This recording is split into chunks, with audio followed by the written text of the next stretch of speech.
छात्रा हूँ। वो भीम थे, दुनिया को जगाने वाले भीम थे। हमने तो सिर्फ इतिहास पढ़ा है, इतिहास बनाने वाले हमारे भीम थे। माननीय अतिथिगण, शिक्षकगण, मित्रगण और मेरे प्यारे भाइयों और बहनों, आप सभी को अम्बेडकर जयंती की हार्दिक शुभकामनाएं। आज अम्बेडकर जयंती के उपलक्ष्य में हम सब यहाँ एकत्रित हुए हैं। आज उनको याद करते हुए मैं आपसे श्रद्धांजलि देते हुए हम ये जनक B.R. अम्बेडकर जी के बारे में कुछ महत्वपूर्ण बातें बताना चाहती हूँ। डॉक्टर भीमराव अम्बेडकर भारतीय बहुज्ञ विधिवेत्ता, अर्थशास्त्र, राजनीतिज्ञ और समाज सुधारक थे। उन्हें डॉक्टर बाबा साहेब अम्बेडकर के नाम से भी जाना जाता था। उनका जन्म 14 अप्रैल 1891 को मध्य प्रदेश के महू गांव में हुआ था।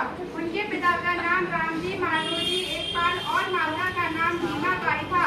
डॉक्टर भीमराव बचपन से ही प्रतिभा के धनी थे। उनके प्रारंभिक शिक्षा की शुरुआत सतारा में हुई। वे हिंदू महार जाति से संबंध रखते थे, जो एक अछूत खड़ी जाति थी और इस कारण उन्हें सामाजिक और आर्थिक रूप से गहरा भेदभाव सहन करना पड़ा।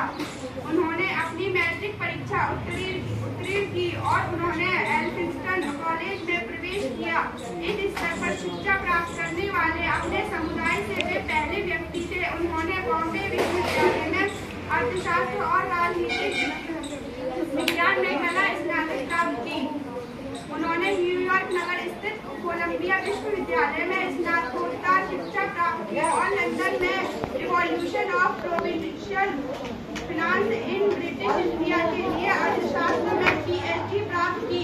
अम्बेडकर का राजनीतिक कैरियर 1926 में शुरू हुआ और 1956 तक वो राजनीतिक क्षेत्र में विभिन्न पदों पर रहे। अम्बेडकर ने भारत की आजादी की लड़ाई में सक्रिय रूप से हिस्सा लिया था। उन्होंने जीवन भर सामाजिक रूप से पिछड़े दलितों के अधिकारों के लिए संघर्ष किया। वे स्वतंत्र भारत के प्रथम विधि एवं न्याय मंत्री, भारतीय संविधान के जनक एवं भारत गणराज्य के निर्माताओं में से एक थे। डॉक्टर भीमराव अम्बेडकर की मृत्यु 6 दिसंबर 1956 को 65 वर्ष की आयु में नई दिल्ली में हुई।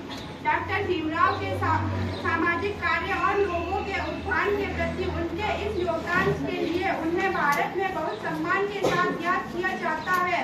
वास्तव में 14 अप्रैल अम्बेडकर जयंती को न केवल हमारे देश बल्कि दुनिया के उन अन्य हिस्सों में भी एक वार्षिक त्योहार के रूप में मनाया जाता है।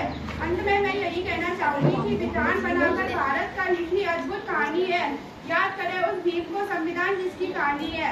इसी के साथ मैं अपनी बात विराम देना चाहती हूँ। जय हिंद।